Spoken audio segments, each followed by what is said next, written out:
En el nombre del Padre, y del Hijo, y del Espíritu Santo. Amén.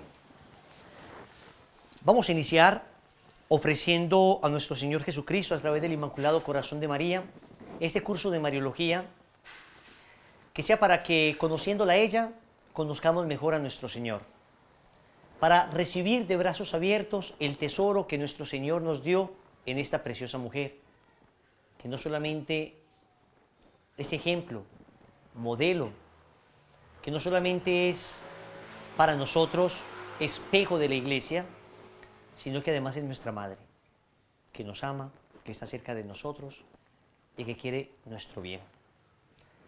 Iniciemos consagrándonos al Inmaculado Corazón de María, diciendo: oh Señora mía, oh Madre mía, yo me ofrezco enteramente a vos, y en prueba de mi filial afecto os consagro en este día mis ojos, mis oídos, mi lengua y mi corazón, en una palabra todo mi ser, ya que soy todo vuestro, oh Madre de bondad, guardadme y defendedme como hijo y posesión vuestra. Santa María, Madre de Dios, en el nombre del Padre, y del Hijo, y del Espíritu Santo. Amén.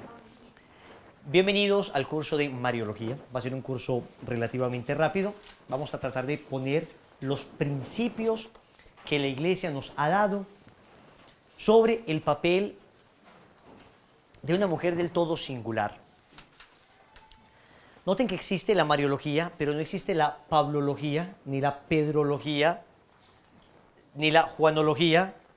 No, existen las cartas de Pablo que uno estudia uno el resultado de lo que Pablo hizo, estudia uno sus cartas, estudia uno el contenido que él nos dejó, estudia uno a San Pedro en cuanto a que Cristo lo hizo Papa, pero estudia uno las cartas de Pedro, lo que aparece de ellos en el Evangelio, pero no es Pedrología propiamente. Pero estudiamos Mariología por una razón, porque Nuestra Señora, la Santísima Virgen María, a diferencia de todas las demás criaturas, en ella misma,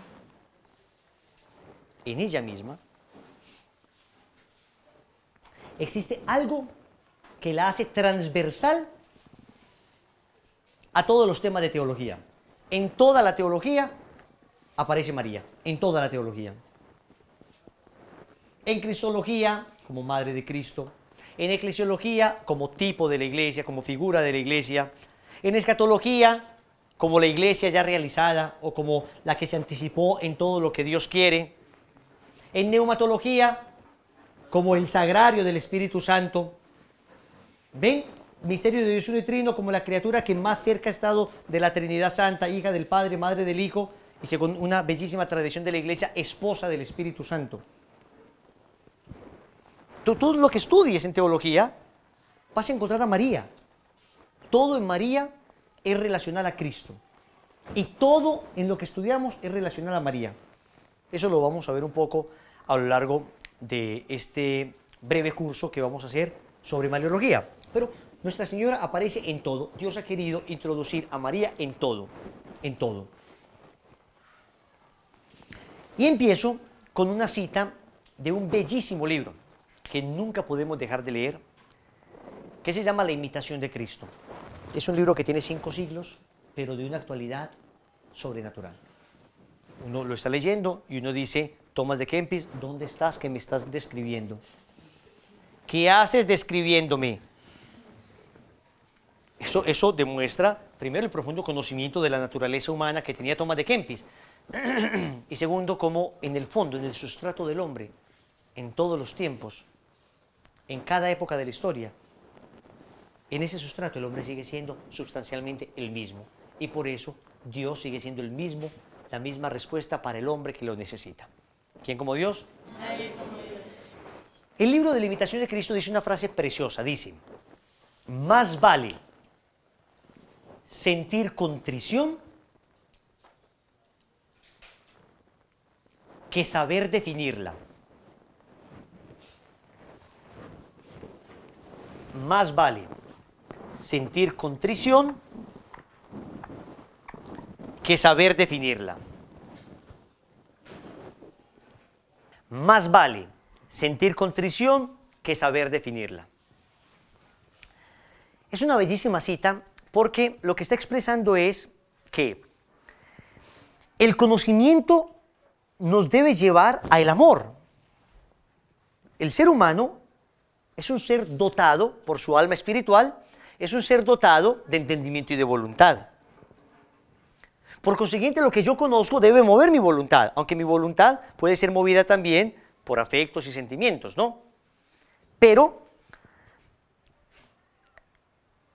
el proceso correcto como el hombre actúa es ese. El hombre piensa, entiende algo para luego ser movido a ese algo. No obstante, lo que está diciendo el libro es, señores, en ocasiones basta una pequeña aproximación a ese algo para poder vivirlo profundamente. En el caso, por ejemplo, de la contrición. Puede que yo no sepa definir exactamente qué es la contrición, pero tengo un dolor profundo de haber ofendido a Dios. Me duele profundamente haberle herido. Y es mejor yo experimentar ese dolor que saber definirlo. ¿Por qué? Porque en último término lo sabría definir solo para poderlo experimentar mejor. Y empiezo con esta frase porque ocurre lo mismo en Mariología. Más vale amar a María que ser mariólogo, que saber definirla. Es mejor es amar a María que saber definirla. Y esto no es un acto de irracionalidad, porque siempre lo mejor sería amarla y saber definirla. Pero si tuviéramos que escoger entre los dos, es mejor amarla, porque su mismo amor nos va a llevar a terminar de entender quién es ella. Y se lo expreso en otras palabras, es mejor ser mariano que ser mariólogo, pero mucho mejor ser mariano mariólogo.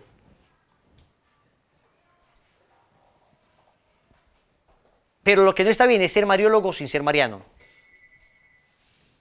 No está bien ser mariólogo sin ser mariano. Mariano, entonces podríamos decir el enamorado de María. Mariólogo, el conocedor de María. De hecho, en Lazos de Amor Mariano, nuestra primera aproximación es una aproximación a ser más marianos, ¿no? Entonces empezamos amando a la Virgen. Y la empezamos amando en realidad sin conocerla demasiado. Pero luego, cada que la conocemos más, entonces la amamos más. Pero ya tenemos la base, el sustrato, el principio, que es ese amor, esa relación con Nuestra Señora. ¿Qué estamos haciendo nosotros ahora? El amor va creciendo en la medida en que madura. Y va madurando en la medida en que voy conociendo. Entonces noten que hay una relación recíproca entre conocer y amar. Conozco para amar, amo para conocer.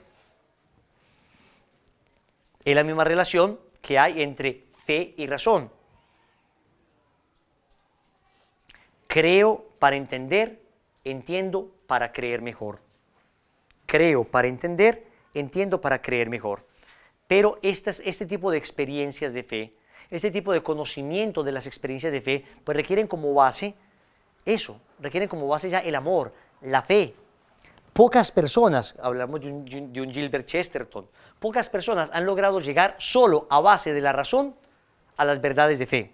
Solo a base de razón, Chesterton, un genio. A punta de inteligencia se convirtió.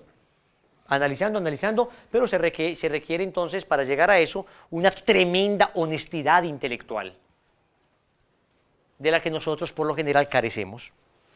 Cuando empezamos a estudiar algo, estamos tan influidos por afectos, sentimientos, que terminamos fácilmente desviándonos.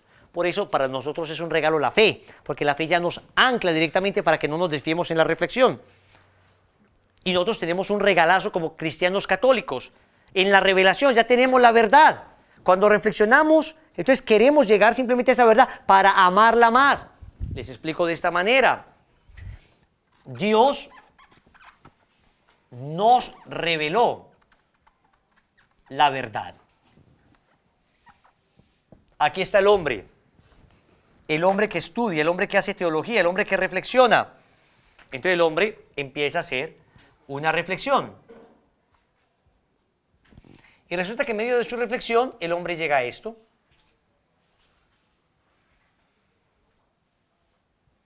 Llega a una conclusión distinta a la que Dios nos dio. ¿Qué pasó ahí? Una de dos. ¿O Dios se equivocó o el hombre se equivocó? La pregunta es, ¿quién se equivocó? Evidentemente el hombre. Evidentemente el hombre. Pero ¿saben qué? Esto que es tan fácil de decirlo ante un tablerito es tremendamente difícil de aceptarlo para muchas personas. Para muchas personas empiezan en su reflexión y llegan a algo distinto a lo que Dios nos había dicho, o distinto a lo que la iglesia, como la gran mater et magistra, la gran madre y maestra, la que posee el depósito de la fe, llegan a conclusiones distintas y prefieren decir, la iglesia se equivocó, Dios se equivocó, yo tengo la razón, la divinización de la razón, la idolatría de la razón, que no conduce sino al eclipse de la misma razón. La razón se eclipsa cuando se adora a sí mismo, cuando se idolatra.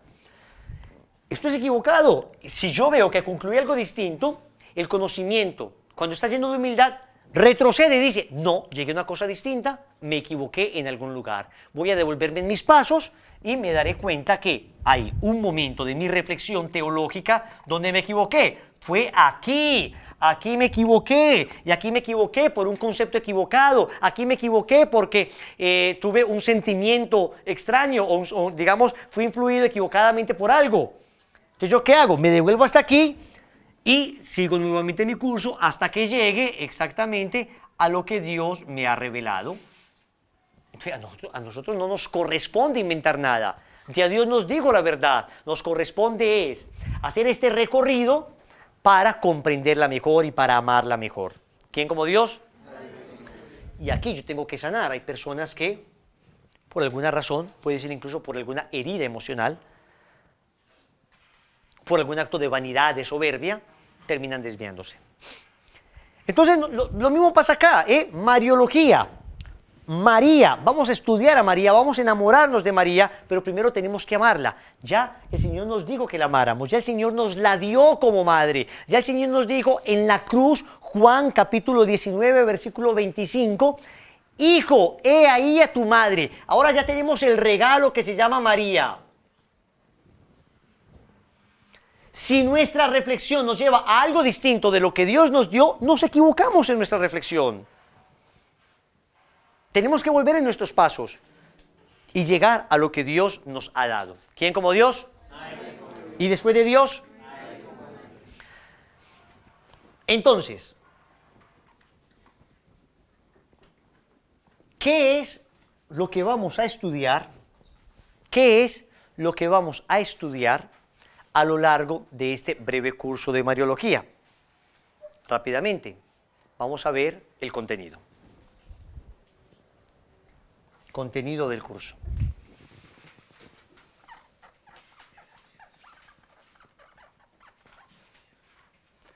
Como es un poco corto el curso, tendremos que ir más o menos rápido.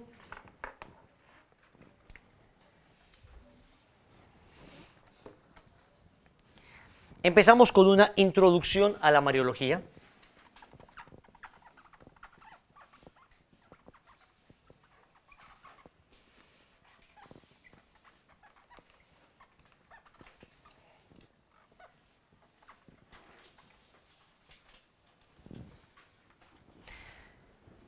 En esta introducción a la Mariología,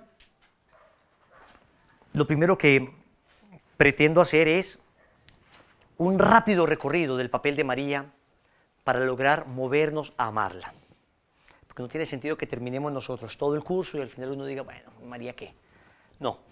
En este rápido recorrido que vamos a hacer ahora, que es lo que nos convoca en esta clase de hoy, vamos a tratar de entender el papel de María, el papel protagónico de María y aprender a amarla cada vez más, aprender a amarla cada vez más.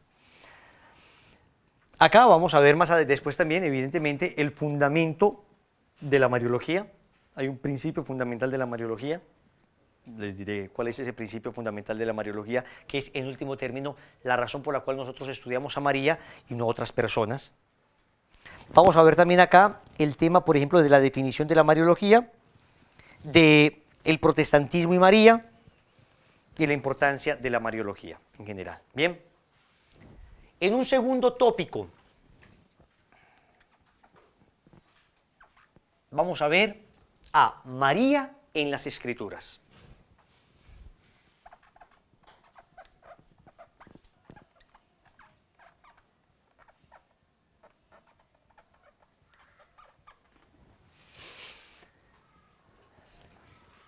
vamos a tener una aproximación a los textos ciertamente marianos, a los textos dudosamente marianos, a los textos marianos por acomodación, que no pertenecen propiamente a la Virgen, pero que la tradición de la Iglesia, incluso en muchas ocasiones la liturgia, ha acomodado a Nuestra Señora.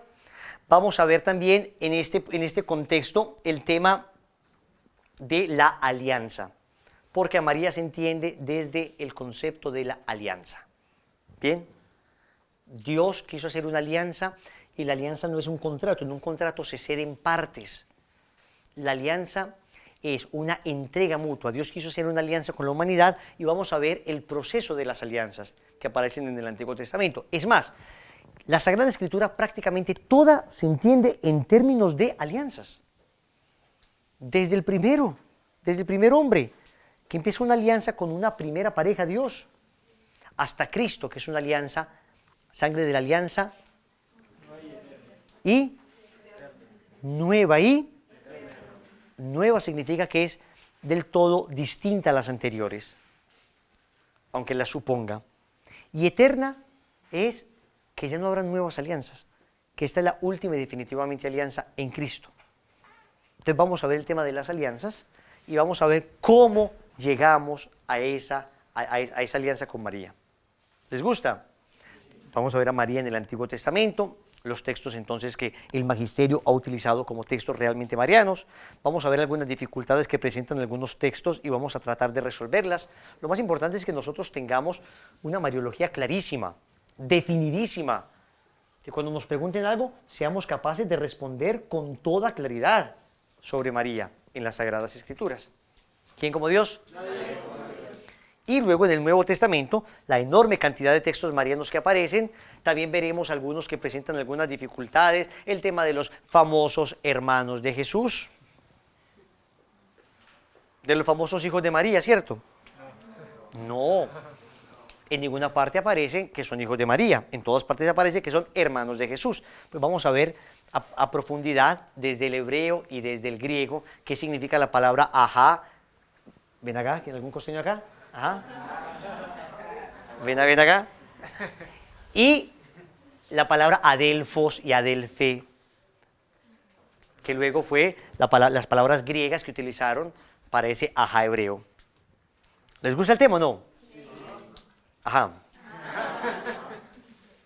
Entonces, cuando ustedes les pregunten, ustedes tengan los argumentos, pero argumentos más teológicos. Hasta ahora hemos tenido argumentos muy apologéticos, pero es importante que ustedes tengan los argumentos ya de fondo, teológicamente hablando, para que cuando les pregunten ustedes tengan una buena base, que estén suficientemente sólidos en la fe. ¿Quién como Dios? Nadie como Dios. Tercero, vamos a ver a María en el magisterio.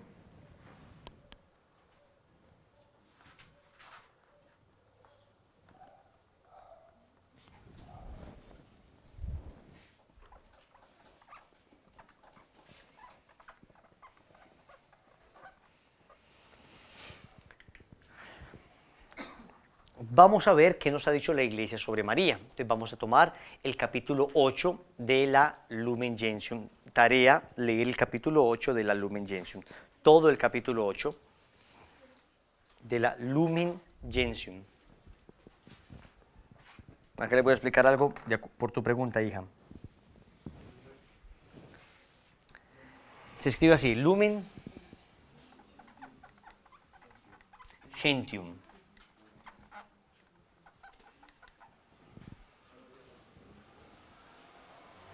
Ya les explico algo.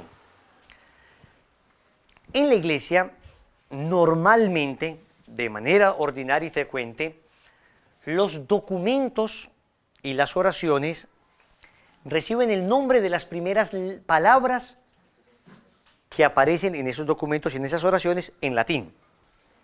Por ejemplo, el Ave María. ¿Por qué se llama Ave María? Porque Ave María, gratia plena, Dominus tecum, benedicta in mulieribus. Antes le decían el Pater Noster. Nuestras abuelas hablaban del Pater, la oración del Pater.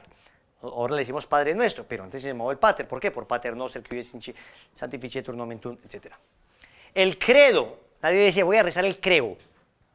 Sería muy raro. Voy a rezar el creo. No, voy a rezar el credo. Credo in Deum Pater omnipotente. creo en un solo Dios Padre Todopoderoso. ¿Por qué? Porque empieza diciendo eso. El Angelus. ¿Por qué Angelus? Porque Angelus Domini nunciavit Mariae, et concepit Spiritui Santo. ¿Ven? La salve. ¿Por qué salve? Porque salve Regina Mater Misericordiae, vita dulcedo spes nostra salve, a te clamamos exulis filii Eve, a te suspiramos gementes et flentes y una lágrima lumbali. Ella ergo advocata nostra y los tuos bueno, etc. ¿Por qué se llama?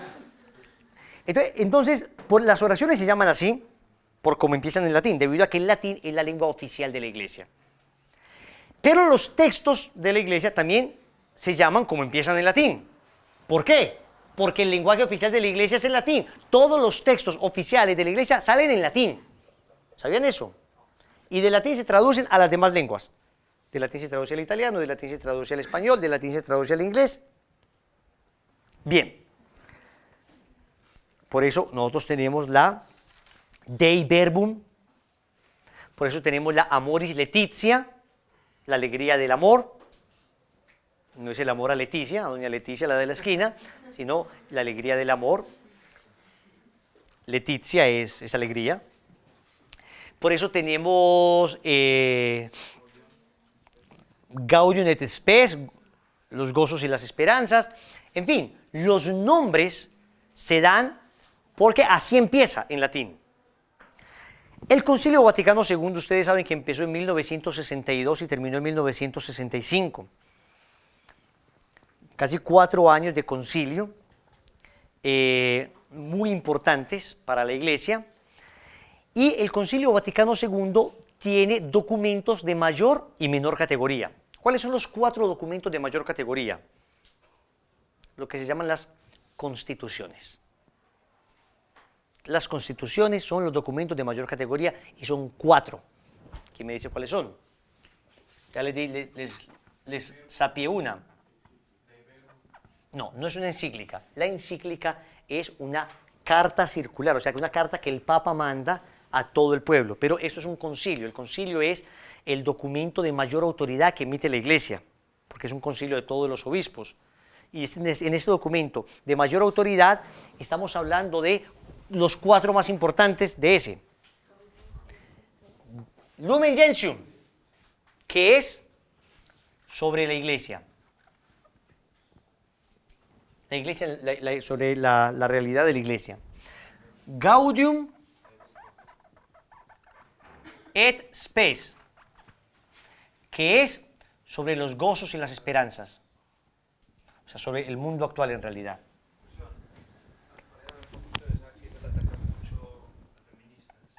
La Gaudium et Spes. Hermano, las feministas atacan lo que se mueva. Pero bueno, estas en realidad habría que leerlas todas, son preciosas. Habría que ver exactamente qué punto atacan las feministas de la Gaudium et Spes. Entonces, sobre el mundo actual. 3. ¿Cuál otra? Otra constitución. La Dei Verbum.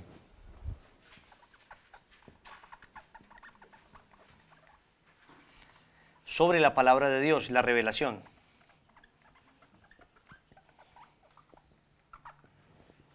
Y la última, Lumen Gentium, Gaudium et Spes, Dei Verbum, y la última que fue la primera que se aprobó. ¿Quién sabe cómo se llama? Sacrosanctum Concilium.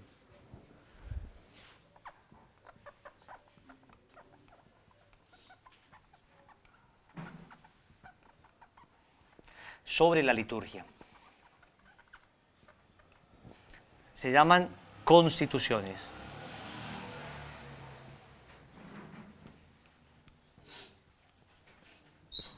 Bien.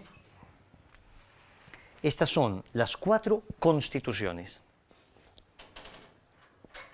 Luego existen declaraciones. Y luego existen decretos. Pero no los vamos a ver todos. Simplemente quiero que tengan pendientes las constituciones del Concilio Vaticano II. Gaudium et Spes, el Sacrosanto Concilio, luz de las gentes, gozos y alegrías, gozos y esperanzas, perdón, y palabra de Dios. Esto está en el Concilio Vaticano II. ¿Todos tienen el Concilio Vaticano II? No. Pues tienen que tenerlo. Es el concilio hay que leerlo, es de obligada lectura. Se tiene que saber qué piensa la Iglesia. Es la actualización de la Iglesia con la misma doctrina de siempre, cómo aplicarla al mundo actual. Se llama Concilio Vaticano II, ¿por qué? Porque se hizo en el Vaticano, es el segundo que se hace en el Vaticano. ¿Por qué del Concilio Vaticano II han surgido como tantas malinterpretaciones? Entonces, del Concilio han surgido malas interpretaciones precisamente porque las personas, dijo Juan Pablo II, no lo han leído. Los que lo han leído no lo han estudiado, y los que lo han estudiado lo han malinterpretado. Poco leído, poco estudiado y mal interpretado. Pero cuando tú lees el concilio te das cuenta que son malas interpretaciones gratuitas de la persona, no propiamente del concilio. El concilio es una maravilla. De hecho, si no fuera por el concilio, los actos de amor mariano no existiría. El concilio es el que le da, digamos, el aval a los laicos en el decreto Apostolicam Actuositatem, que es el decreto sobre la acción apostólica de los fieles, de los laicos. Nos da a nosotros la autorización de poder evangelizar. Si no, en este momento los laicos estaríamos recogiendo solamente la ofrenda de la iglesia, haciendo las empanadas y que los padres hagan todo. Ahora nosotros somos corresponsables en la evangelización gracias a que el concilio nos despertó. ¿Quién como Dios? Muy bien. Entonces vamos a leer la Lumen Gentium en el capítulo 8. Lumen Gentium, capítulo 8.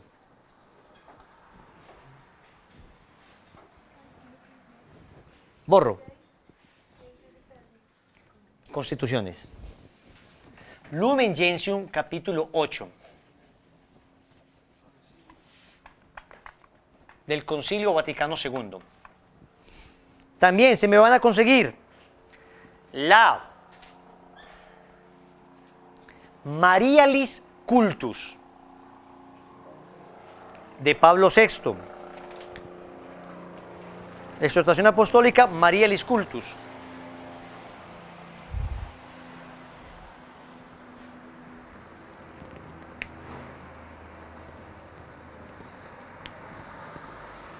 Y la Redemptoris Mater de Juan Pablo II. Entonces, Lumen Gentium, capítulo 8.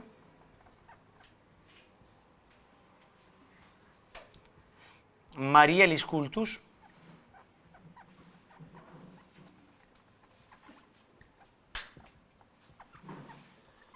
Redemptoris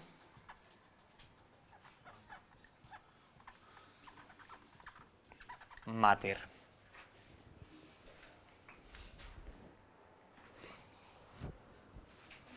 Vamos a estudiar por ahora esos tres. Con estos tres documentos quedamos empapados y claros con la Mariología actual.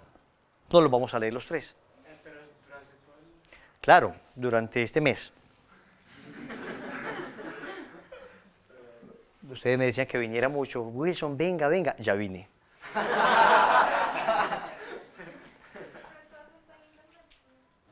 Todo lo puedes conseguir. Listo. Acá con esto vamos a dejar claro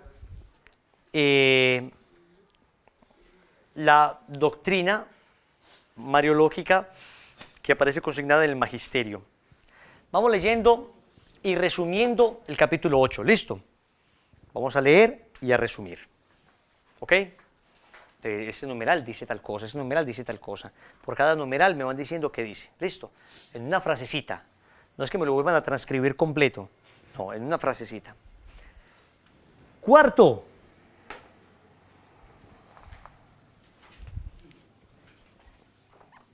María en la vida de los santos.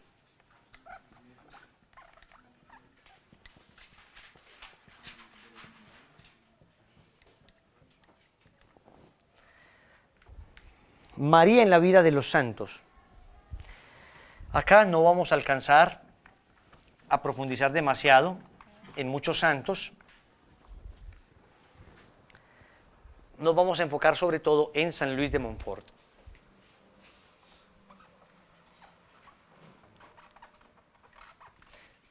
En San Luis de Montfort vamos a trabajar con mayor intensidad, pero vamos a hablar un poquito de la Virgen María en la santificación del cristiano, Vamos a hablar de San Maximiliano Kolbe un poquitín. ¿Ya se leyeron ustedes el libro de Un hombre fuera de serie? Eso es excepcional. ¿Tienen los audiolibros por lo menos? El audiolibro. Yo no me pude leer el libro, pero escuché completo el audiolibro, que está además muy bien leído, muy bien leído. Es un libro, el audiolibro es fascinante. Y ahí cuando terminas de escuchar ese audiolibro te das cuenta que en Amor a la Virgen nosotros somos, pero muchachos, pero no hemos salido del huevo. Ni pichoncitos somos, no hemos salido del huevo. Un hombre fuera de serie, la vida del loco de la Inmaculada. Y quinto,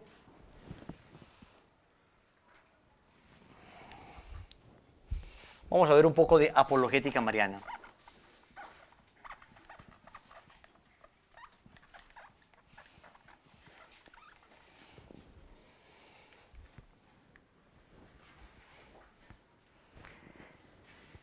Si alcanzamos, hacemos un apéndice que se llama apariciones marianas.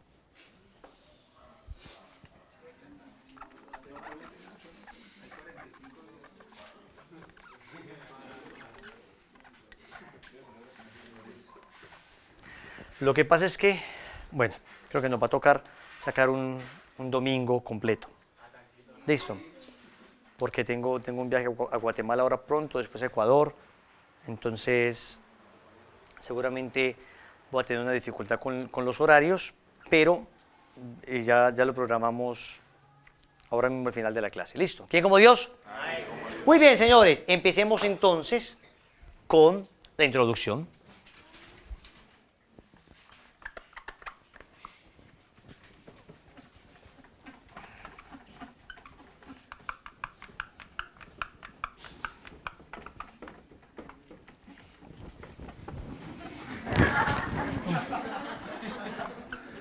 Está como dificilito.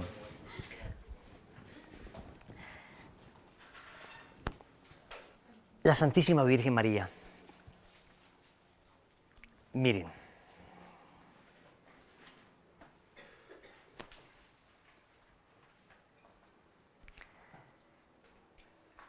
Nosotros somos cristianos porque fuimos ungidos en el bautismo como Cristo. Christos significa ungido. Mesías, Mesías, en hebreo significa ungido.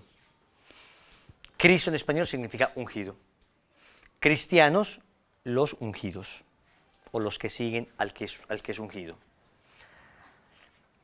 Y nosotros, el fin de nuestra vida es Jesucristo, nuestro Señor. Él es el centro, Él es la razón. En Cristo vivimos, nos movemos y existimos.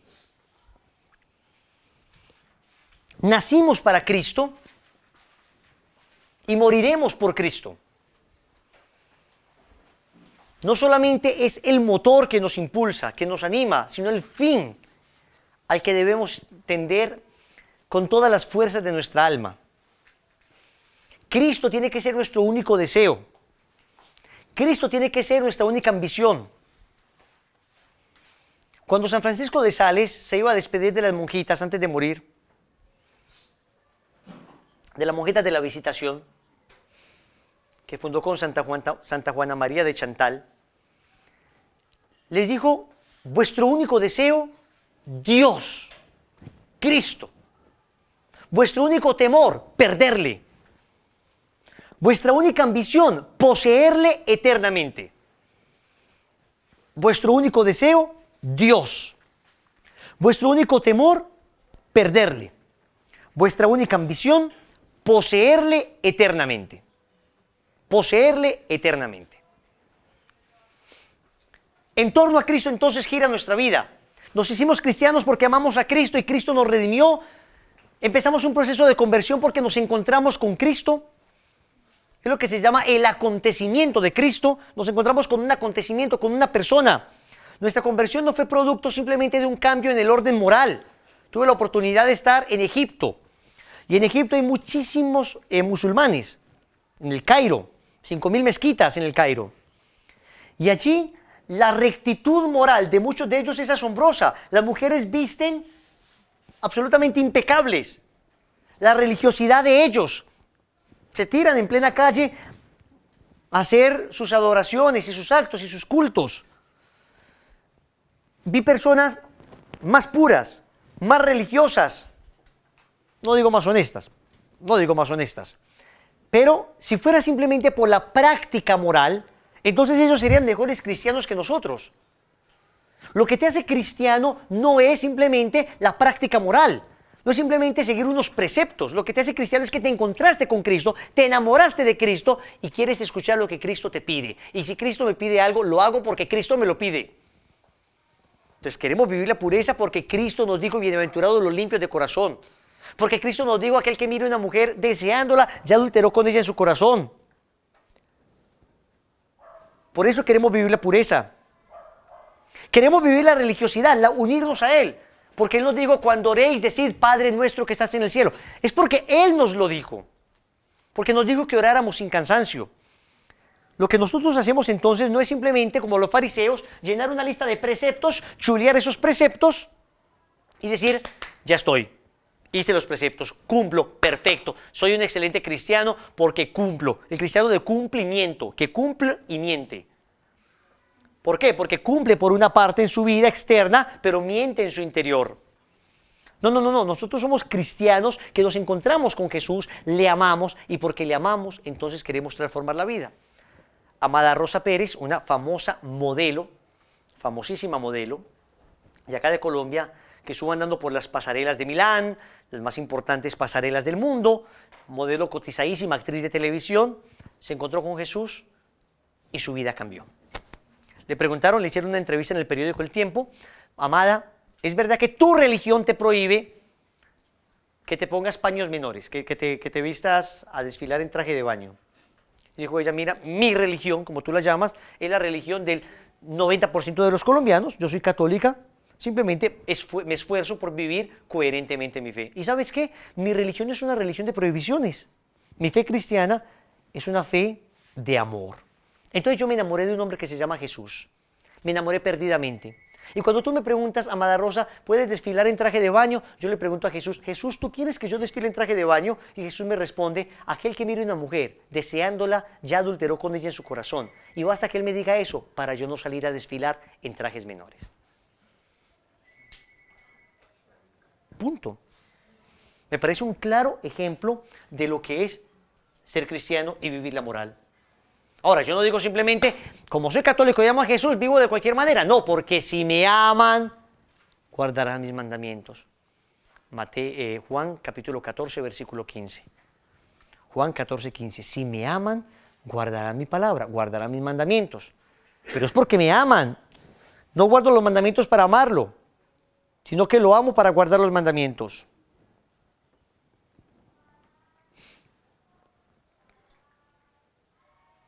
Pero yo debo recibir a Jesús con todo lo que Él es. Porque si no recibiría a un Jesús incompleto, a un Jesús mutilado, a un Jesús a mi amaño, al Jesús del que yo escojo lo que me gusta y desecho lo que no me gusta. Entonces, a ver, Jesús, ¿qué me gusta de ti? Me gusta cuando dices perdona a tus amigos, al que te den la mejilla ponen la otra, me gusta ese lenguaje tan tierno, tan romántico, tan amoroso, pero cuando dice apártate de mí, Satanás, raza de víboras, sepulcro blanqueado, no me gusta. Entonces yo escojo la parte de Jesús que me gusta y la otra parte la desecho como si estuviese dañada o podrida. A mi gusto, a mi capricho. No. Si me enamoré de Jesús, me enamoro de todo lo que Él es. Con la ventaja de que todo lo que Él es perfecto.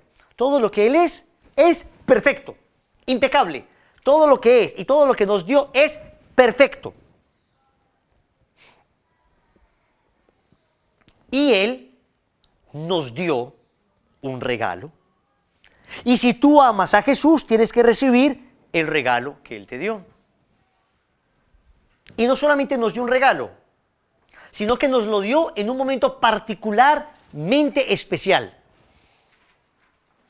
Y no solamente nos lo dio en un momento particularmente especial, que fue en la cruz, sino que nos lo dio como conclusión de lo que Él vino a hacer. Como conclusión de lo que Él vino a hacer. Resulta que en el Antiguo Testamento nosotros decíamos, como un padre siente ternura por sus hijos, así tú, Señor, sientes ternura por tus fieles, como un padre. Entonces en el Antiguo Testamento Dios era como un pues Jesús nos dijo que no, Él no es como un padre, Él es el Padre.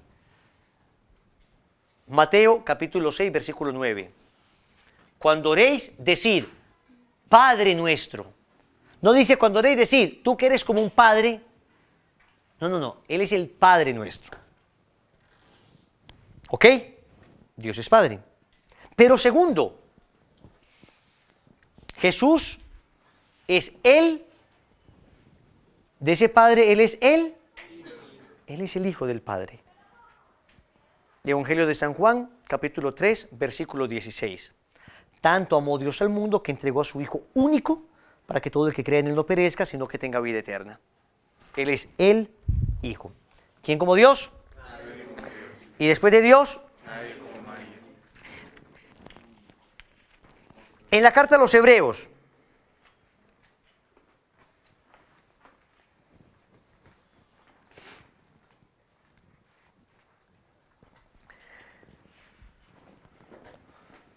nuestro Señor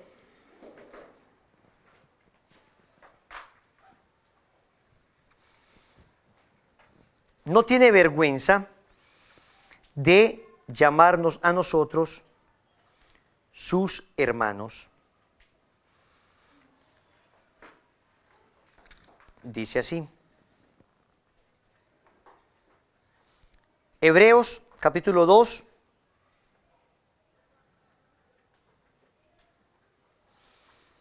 Versículo 17.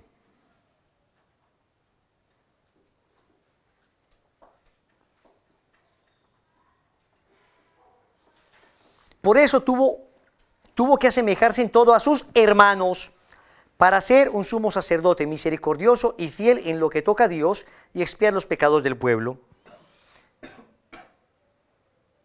Y en el versículo 11 dice, por eso no se avergüenza de llamarlos hermanos. Cuando dice, anunciaré tu nombre a mis hermanos, en medio de la asamblea te alabaré. Palabra de Dios. Dios es Él. Jesús es Él. Nosotros somos sus. Muy bien. Perfecto. Chéverazo, como dicen en Ecuador. Buenazo, como dicen en Quito. ¿Qué falta para que la familia esté completa? ¿Qué falta para que la familia esté completa? Está el Padre, está el Hijo, están los hermanos. Pero es que es evidente que el lenguaje de Jesús es un lenguaje familiar. Es evidente que Él quiere venir a reconstruir lo que el pecado había dañado. En el pecado original, escuchen esto, Dios había dicho en la creación, hágase la luz, e hizo la luz. Sepárense las aguas del cielo, de la bóveda del cielo, de la bóveda de la tierra, y se separaron. Siempre era una palabra impersonal. Hágase, sepárese, haya. Pero cuando creó al ser humano, ¿qué día creó al ser humano? El sexto día creó al ser humano. Por primera vez dijo, hagamos al hombre a nuestra imagen y semejanza. ¿Por qué hagamos? Porque quien lo crea es la Trinidad. Es la única criatura que va a ser a imagen y semejanza de la Trinidad, a reflejo de Dios que es familia. Juan Pablo II dice, Dios es familia. No dice que Dios es como una familia, no, dice, Dios es familia. Y entonces, el hombre, Adán y Eva, hombre y mujer, conforman la imagen y semejanza de la familia de Dios. ¿Qué se dañó en el pecado original? Esa imagen y semejanza de la familia de Dios. Se dañó la familia de Dios. Y por eso la redención será rehacer la familia de Dios. Y ahora para rehacer la familia de Dios la va a hacer completa. Y para hacerla completa, nuestro Señor, al pie, muriendo en la cruz, que tenía al pie de la cruz a Juan, y al pie de la cruz a María, Juan capítulo 19, versículo 25 al 27, dice: mujer, he ahí a tu hijo. ¿Y saben por qué le dice mujer? Le dice mujer por una razón, porque la palabra mujer en la boca de Jesús es un título. Un título. Mujer, ¿dónde están los que te acusan? Un título que tiene que ver con la limpieza del pecado. Le dice mujer a la prostituta en el momento en que la estaba perdonando. El día de la resurrección, la primera palabra que Jesús pronuncia después de resucitado es mujer. ¿A quién buscas? ¿A quién se lo dice? A la que era prostituta y ahora es pura.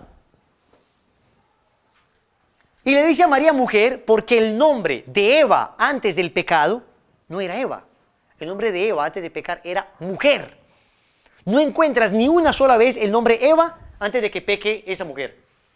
Es más, después del pecado original, Génesis capítulo 3, tú te das cuenta, pasa el pecado original, después que Dios condena al hombre, condena a la serpiente, condena a la mujer, condena al hombre, comerás pan con el sudor de tu frente, en fin. En el versículo 20 dice, el hombre llamó a su mujer Eva, por ser ella madre de todos los vivientes. Palabra de Dios. O sea que antes del pecado ella era la mujer. Y por eso María es la mujer. ¿Por qué? Porque ahora esta mujer está deshaciendo lo que hizo la primera mujer que terminó siendo Eva. Mujer, ahí tienes a tu hijo. Pero le dice al discípulo, hijo, ahí tienes a tu madre. Señores, hijo, ahí tienes a tu madre. Ya hay un padre, ya hay un hijo, ya somos hermanos, faltaba una madre. Y por eso antes de morir en la cruz dijo, hijo, ahí tienes a tu madre. Y después dijo, todo está cumplido. ¿Sabes qué significa eso? La familia está completa. Esto es hermoso. Todo está cumplido. Todo. La familia está completa. Está lista. Ya está. Para lo que vine. Para reconstruir la imagen y semejanza de Dios en la familia. Ahora está completa la familia.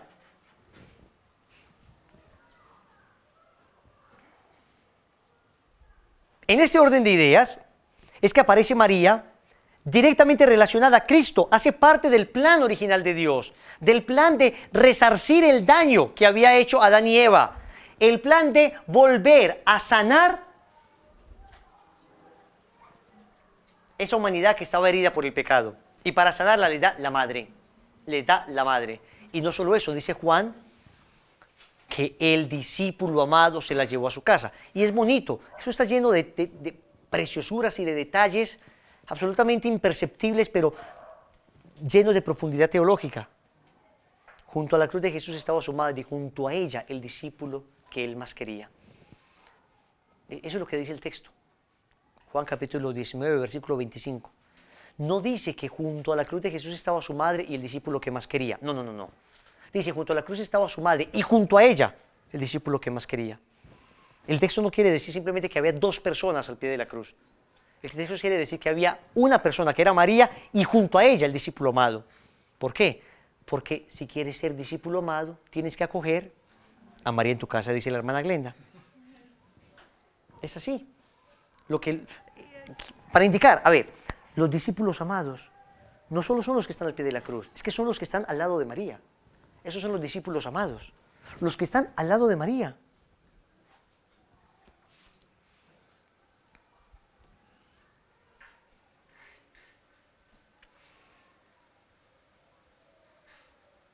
Y entonces la teología ha encontrado perfectamente coherente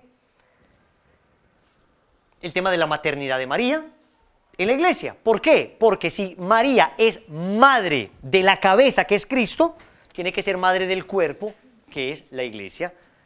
Uno no conoce una madre de una cabeza. Uno no conoce una madre de un cuerpo. Uno conoce una madre de una persona que tiene cabeza y cuerpo. María es madre de Cristo. María es madre, si es madre de la cabeza, es madre del cuerpo.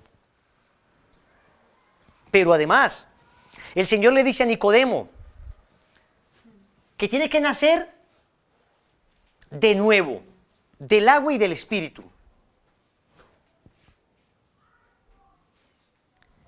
Y para nacer, yo no conozco todavía al ser humano que nazca de un huevo.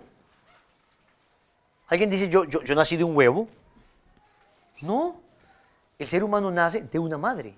Aún con el avance y la manipulación genética, todavía se necesitan vientres, aunque sea de alquiler. Desafortunadamente, se manipula hasta allá.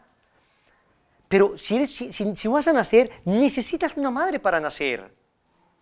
Y Cristo viene a decirle a los que estaban muertos por el pecado, que necesitan volver a nacer. El término nacer es un término que se adquiere de la biología, es un término comparativo. Así como naces en la vida natural, biológica, así naces en la vida espiritual. Pero vamos a seguir en la comparación. ¿De qué naces en la vida biológica? De una madre. ¿De qué naces en la vida espiritual? De una madre. Necesitas la maternidad de María para nacer. Por eso Él quiso que en la familia estuviera María. Y por eso le hizo absolutamente necesaria para nosotros. Necesaria aunque no lo sepamos. Y el protestante que nace de nuevo, nació de María aunque no lo sepa. Porque por María también pasó la gracia de su conversión. Aunque sea errónea. Pero por María también pasó. Porque María es el canal por el que Dios quiso darnos las gracias. Y la gracia por excelencia. Y les pregunto, ¿cuál es la gracia por excelencia? ¿Qué es lo más grande que ha recibido la humanidad? Cristo nuestro Señor. Él es la gracia encarnada. Cuando alguien le diga, ¿pero por qué ustedes dicen que María administra todas las gracias? Que por María vienen todas las gracias. Porque es que por María vinieron ya todas las gracias. No es que pensemos que eso será en futuro. Es que hablamos del pasado. Hablamos de que ya por María vinieron todas las gracias. Porque fue por María que vino Cristo, que es todas las gracias. Ella no es todas las gracias. Ella tiene todas las gracias. En Cristo nos dio todas las gracias. Y después de Dios, nadie como María. ¿Para dónde vamos? Para el cielo. Ahora bien, esta relación estrechísima, este acto maravilloso de habernos dado a María al pie de la cruz como madre espiritual de todos los que nacemos a la vida de la gracia, esta mujer protagónica, aunque en el silencio, pero protagónica, Dios quiso preparárnosla desde siempre, y quiso hacer el binomio de la gracia opuesto al binomio del pecado. Si en el binomio del pecado estaba Adán y Eva, en el binomio de la gracia quiso poner a Jesús y a María. Y por eso la quiso unir entrañablemente a su divino Hijo. En el Evangelio de San Marcos, en el capítulo 10, versículo 9 y 10,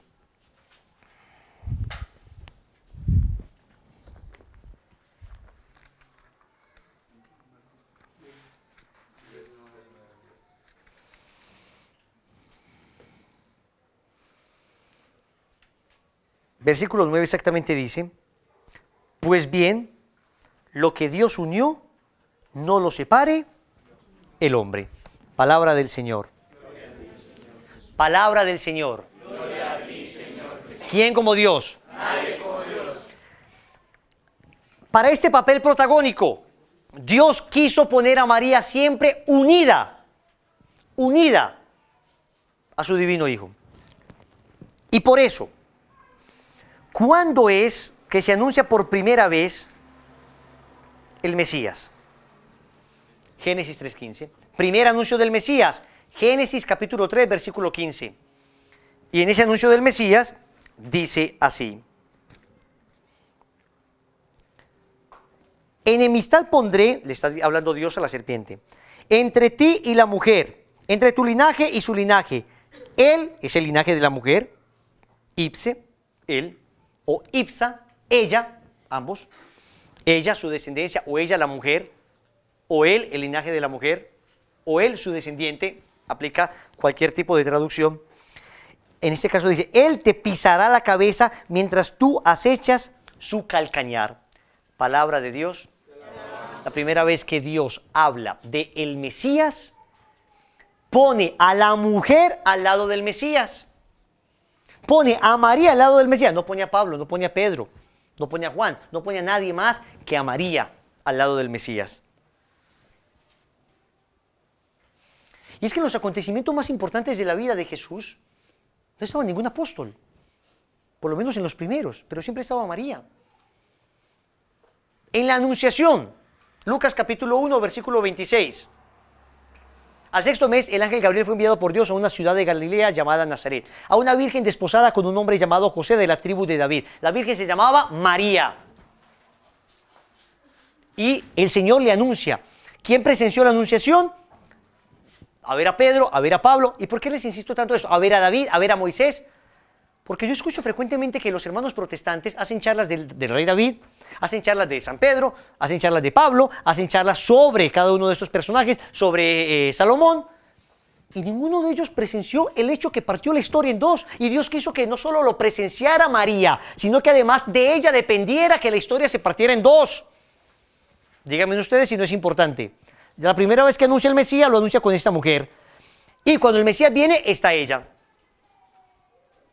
Pero luego, en la visita, el primer anuncio, digamos, el primer milagro que realiza Cristo, el primer contacto que Cristo tiene con la humanidad, la primera teofanía, manifestación de Cristo en el vientre de su madre, sucede a su prima Santa Isabel, la prima de la Virgen.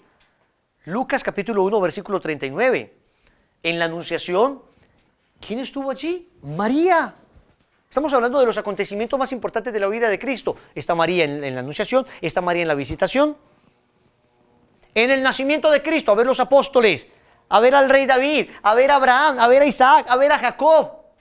Siendo personajes importantísimos. Pero Dios no quiso que ninguno de esos grandes estuvieran, pero quiso que estuviera María. Lucas capítulo 2, versículo 1. ¿Quién como Dios? Nadie como Dios. Y después de Dios, Nadie como María.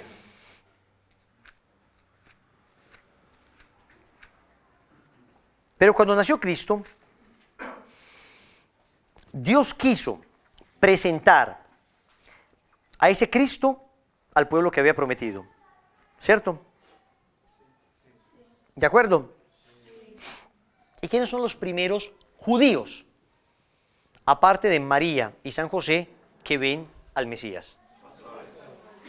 Los primeros judíos. O sea, Dios decide mostrar a su Mesías, no al rey Herodes, a los sumos sacerdotes del templo. No, Dios decide mostrárselo a aquellos por los que vino fundamentalmente, por los más pequeños y por los más pobres.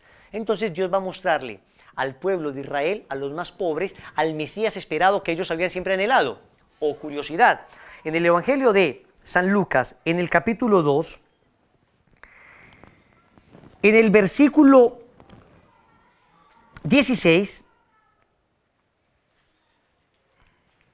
Lucas 2:16, nos dice lo siguiente: después de que los ángeles anunciaron a los pastores que el Mesías había nacido, fueron a toda prisa y encontraron a María y a José y al niño acostado en el pesebre. Palabra del Señor. Gloria a ti, Señor Jesús.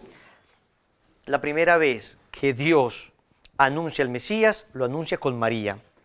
Cuando viene, está María. Cuando nace, está María.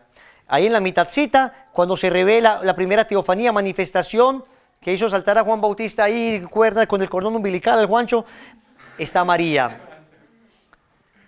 Pero después, listo, este es el Mesías que Israel había esperado desde el principio de la creación. Y ahora se lo va a mostrar a los primeros judíos, los pastores. ¿Y con quién dice que estaba, perdón? Ellos fueron a toda prisa y encontraron a María. La encontraron primero a ella, porque María es la puerta que se nos abre para encontrar a Jesús. Y por eso Santa Isabel dijo a María, bendita tú entre las mujeres, y después dijo, bendito el fruto de tu vientre. Porque somos tan indignos de llegar directamente a bendecir a Jesús, que primero bendecimos a María para que ella se una a nosotros y bendigamos a Cristo perfectamente. Porque los pastores tenían los ojos todavía impuros, todavía sucios. Y por eso tuvieron que ver a María primero para que su mirada les purificara y fueran capaces de ver limpios al Mesías. María nos dispone para encontrarnos con el Mesías. Dígame si eso no les parece bellísimo, si no les arde su corazón al ver esto. Esto es bellísimo. Ahora la pregunta es, ¿cuáles fueron los primeros paganos que contemplaron al Mesías? Los Reyes Magos. Muy bien. Veamos lo que dice el Evangelio de San Mateo, capítulo 2, versículo 11.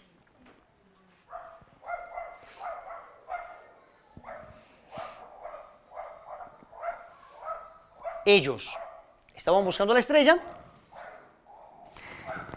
volvieron a ver la estrella que se les había ocultado y dice, entraron a la casa y vieron al niño con María, su madre, y postrándose le adoraron y abrieron luego sus cofres y ofrecieron los dones de oro, incienso y mirra. Palabra del Señor. Gloria a ti, Señor Jesús. Señores, este niño, que ya había dicho Simeón que era la luz para alumbrar a las naciones y la gloria de tu pueblo Israel, que había sido llamado a anunciar a todas las naciones, porque Cristo venía no solo para los judíos, venía para las naciones completas. Este niño, que venía para todas las naciones, es encontrado por los Reyes Magos, que guiados por Dios llegaron allí. Y lo ven a él, pero ven al lado de él, ¿a quién? A María. Cuando Dios reveló a su Mesías al pueblo pagano, lo mostró al lado de María. Y se postraron a adorarlo. ¿Dónde estaba Jesús? En los brazos de María. Ellos se postraron a adorarlo. Fueron los primeros que se postraron ante una imagen de María porque tenía a Jesús. Y yo no encuentro a ningún protestante que diga, y los pastores quitando a María, y los Reyes Magos poniendo a María en una esquina, pusieron a Jesús en el pesebre y ahí se quedaron adorando a Jesús. No, no, no, no, no, no. Ellos saben que adoraban a Jesús en brazos de María. Eso es lo que nosotros hacemos cuando nos arrodillamos ante una imagen. Adoramos a Jesús en brazo de María. Hacemos como los Reyes Magos. Adoramos a Jesús que está en brazos de María. Y si no está en brazos de María, ¿saben dónde está? En su vientre. Por eso ella siempre está encinta. Y si no está encinta, está con el niño en sus brazos. Pero no solo ahí, sino que cuando Cristo hizo su primer milagro, Evangelio de San Juan, capítulo 2, versículo 1 al 11, bodas de Caná. ¿Saben quién estaba allí? María. Pero perdónenme, pero es que no estaba San Pablo. Los apóstoles estaban ahí completamente nuevos, novatos, no sabían ni qué hacer. María la tenía clarísima. ¿Quién como Dios? Nadie como Dios. Y saben, al inicio de la iglesia, Cristo no solamente quería que María estuviera al inicio de su vida, de su nacimiento, de su encarnación, sino también al inicio de la evangelización de su cuerpo místico, que es la iglesia. Y por eso, Hechos, capítulo 1, versículo 14,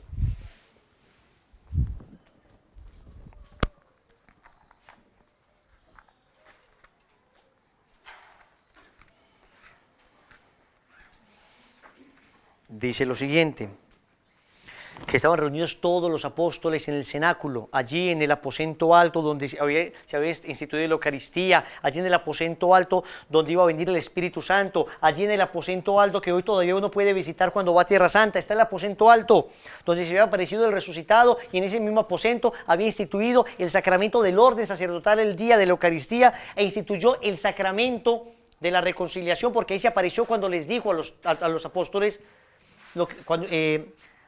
mi paso os dejo, mi paso os doy. Sopló sobre ellos y le dijo, a quienes perdonen los pecados les quedan perdonados. En ese mismo lugar, señores, Eucaristía, sacerdocio, reconciliación. Y vino el Espíritu Santo a confirmarlos en la gracia. Díganme ustedes si no es un lugar santo. Y en ese mismo aposento estaban orando todos, ya iba a venir el Espíritu Santo y dice, todos ellos perseveraban en oración con un mismo espíritu, en compañía de algunas mujeres, de María, la madre de Jesús, y de sus hermanos. Palabra de Dios. Al inicio de la iglesia estaba María. Yo me hago una pregunta, ¿cómo un hermano evangélico que lee la palabra de Dios todos los días no alcanza a ver esto tan evidente? Yo acá no he dicho que la Virgencita en una aparición dice que la queramos mucho. No, no, no, no. No les he mencionado ninguna aparición de la Virgencita. Les estoy mostrando con hechos bíblicos que lo que Dios ha unido no lo puede separar el hombre. Y que Dios unió a María indefectiblemente con Jesús. Y eso no lo podemos separar nosotros. Y pareciera que Dios también quiere concluir todas las obras que comienza con María. Y por eso, la misma mujer que nuestro Señor Jesucristo vio cuando nació, Jesús cuando nació abrió los ojos y encontró el rostro de María. Y cuando encontró el rostro de María, no extrañó el cielo, porque en el rostro de María vio nuevamente el paraíso. Y ese primer rostro que él vio al momento de nacer, será el último rostro que verá al momento de morir, después de decir, mujer, ahí tienes a tu hijo. Ese mismo rostro que le llenó de felicidad, que lo recibió en esta tierra, fue el rostro que lo despidió cuando volvía al seno del Padre. Y fue el rostro que le dio ánimo, del Padre a la Madre y de la Madre al Padre. Y quiso concluir su vida con María. Y Apocalipsis capítulo 12, versículo 1, apareció en el cielo una señal grandiosa, una mujer vestida del sol, con la luna bajo sus pies y una corona de 2 estrellas sobre su cabeza. Esa mujer, dice el Papa Pablo VI en Marielis Cultus, dice, es un texto indudablemente mariano, que luego también es un texto eclesiológico, también es un texto eclesiológico, porque María es tipo de la iglesia, eso lo vamos a ver más adelante. Pero señores, ese rostro de María que se nos dibujó en el Génesis, al inicio de todo, es manifestado por Dios en el Apocalipsis al final de todo. María es como ese gran paréntesis en el que Dios quiere envolver la humanidad. Quiso empezarlo todo con María y su hijo, terminará todo con María y su hijo.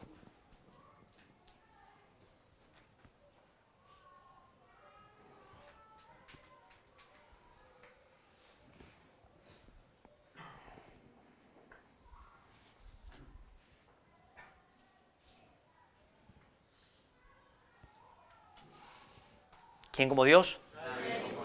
Y después de Dios,